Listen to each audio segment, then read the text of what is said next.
नमस्कार साथियों, आप सबका पुनः स्वागत है श्रद्धास्तु ज्योतिष में।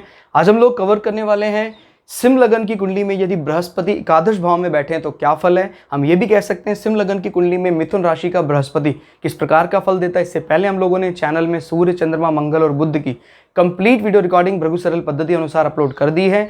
कोई भी व्यक्ति भृगु सरल पद्धति को आधार बनाकर ज्योतिष को सीखना चाहता है, हमारे चैनल को सब्सक्राइब कर सकता है। हम जल्दी ही सूर्य से लेकर राहु केतु तक 9 के 9 ग्रहों का 12 अलग अलग लग्न की अलग अलग राशियों फल को अपलोड करने वाले हैं। इस अपलोडेशन को टाइमली पाने के लिए बेल आइकन दबाएं ताकि आपको सारा अपलोडेशन टाइमली मिल सके। मेरा नाम है सनत कुमार वाजपेयी। 15 साल का अनुभव मुझे साइंस एस्ट्रोलॉजी में।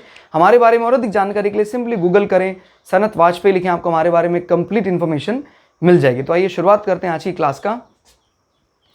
सिंह लग्न, और लग्न से गिनते हैं अगर हम एंटी क्लॉकवाइज तो आता है एकादश भाव। एकादश भाव में फिलहाल मिथुन राशि पड़ रही है, बृहस्पति आके बैठे हुए हैं। एकादश भाव किसका होता है दोस्तों? एकादश भाव हमारी विश कंप्लीशन, इच्छा पूर्ति का होता है। हमारे जीवन में किसी भी प्रकार की इच्छा का पूर्ति के लिए 11वां भाव देखा जाता है। और लाभ स्थान है तो कोई भी अलग अलग प्रकार के लाभ देखे जाते हैं 11वें भाव से। और 11वें भाव से दोस्तों हमारे मित्रों को देखा जाता है, हमारी कनेक्टिविटी कैसी है, हमारा सोशल मीडिया नेटवर्क कैसा रहेगा, 11वें भाव से देखा जाता है।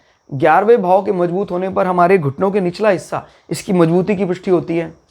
क्लियर? तो हम ये देखते हैं कि बृहस्पति पंचम भाव का स्वामी और अष्टम भाव का स्वामी होकर दो भाव का स्वामी होकर इच्छा पूर्ति वाले हाउस में बैठा है। यानी इन दो हाउसेस से रिलेटेड इच्छाओं में कोई कसर छोड़ने वाला बृहस्पति नहीं है। शुभ क्यों माना जाएगा? क्योंकि भाई पंचम भाव का स्वामी तो अशुभ तो हो नहीं सकता है फिलहाल, तो अष्टम भाव की अशुभता में भी एक शुभता देखी जाएगी। अब क्लियर हो गया। और बृहस्पति ना सिर्फ इस भाव के स्वामी है, इस भाव पे बराबर नजर बनाए हुए, तो जब म्यूचुअल अंडरस्टैंडिंग लगती है, यानी इसका स्वामी वहां उसका स्वामी नजर भी बनाए हुए, तो फिर इस भाव का बल बहुत ज्यादा बढ़ जाता है। क्लियर हो गया। खाली जैसे इस भाव का बल उतना बड़ा नहीं माना जाएगा जितना बड़ा वो माना जाएगा। ठीक है। तो और आपको पता मूल त्रिकोण राशि भी है बृहस्पति की, तो इसमें तो कोई दो राय नहीं कि बृहस्पति इसमें ज्यादा बल दिखाता है। तो अब यहाँ पर मिथुन राशि यहाँ बैठकर किस प्रकार का नेचर बताता है आदमी के आय का।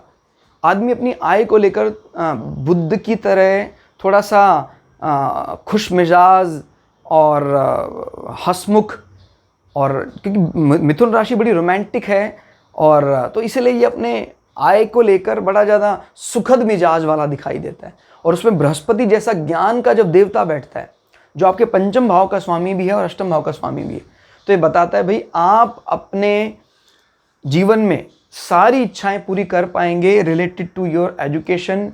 आपके पास अच्छा फैन फॉलोइंग होगा, लोग आपकी बड़ी कदर करते होंगे। और कोई भी चीज़ जब आप इस प्रकार की कोई सट्टा लॉटरी लगाते हैं तो वो सक्सेसफुल होता है, माने आपको जीवन में एक फ़ायदा दिला के जाता है। फिर बात करते हैं अष्टम भाव क्या चीज़ देकर जाएगा। अष्टम भाव आपके जीवन में जो भी आपने कुछ प्रकार का जीवन, देखिए पहली बात तो आयु की बात करते हैं, तो आयु संबंधी कोई कमी रह नहीं जाएगी। आयु का सुख 1 2 3 4 आयु का सुख होगा आपको। अष्टम भाव से जितने सुख हैं वो सब 11वें भाव से देखे जाते हैं। तो अष्टम भाव की सारी इच्छा पूर्ति आपके जीवन में है। ससुराल पक्ष वालों के साथ भी आपके आए, आपको कहीं मृत्यु संबंधी कोई कार्य ऐसे होते हैं या कोई मेडिटेशन प्रोग्राम, योग, उससे भी आपको कुछ अर्निंग दिखाई देती है। लोगों को कुछ सिखाते हैं आप, अष्टम से रिलेटेड तंत्र, उससे आपको फायदा हो रहा है, ये पुष्टि कर रहा है उसकी। फिर दृष्टियों की बात कर लेते हैं बृहस्पति की। 1 2 3 4 5 पंचम दृष्टि आपके कनेक्टिविटी में है। तो यानी आपके जो फ्रेंड्स हैं वो आपके भाई बहनों को जानने वाले हैं, अच्छे संबंध है उनके। क्लियर। और आपका अष्टम 11वें भाव से बृहस्पति आपके कम्युनिकेशन को भी स्ट्रांग कर रहा है। मतलब आपकी जो एजुकेशन और आपकी जो अकल्ट की नॉलेज है उसका देवता यहाँ बैठकर आपके 3rd भाव को बहुत ज़्यादा बली कर रहा है। तो आप उस चीज़ को डिलीवर करने वाले हैं। खाली सीखा ऐसा नहीं है, आप उसको बता सकते हैं समाज को। और मुख्य रूप से उसका बताना फॉर्मल कम्युनिकेशन में आ रहा है, इसमें नहीं आ रहा है। मुख्य रूप से वैसे हम दर्शन शास्त्र के ज्ञान को दूसरे भाव से देखते हैं। अभी फिलहाल यहाँ से आ रहा है पंचम 6 7, यहाँ देख रहे हैं तो इस भाव को मजबूती डबल दे रहे हैं। 7 8 9 यहाँ बैठकर बृहस्पति आपके मैरिटल लाइफ को भी सिक्योर एंड उसमें एक प्रकार का बुद्धिमत्ता, ज्ञान की बात करें, आपका जो पार्टनर है उसके साथ आपके संबंध, अगर कभी आपको लगता है कि कोई गलत प्लैनेट की नज़र पड़ रही है, उसका दोष दूर हो जाएगा, क्योंकि वो लाभ स्थान में बैठकर बृहस्पति आपके सप्तम स्थान में बराबर नज़र बनाए हुए हैं।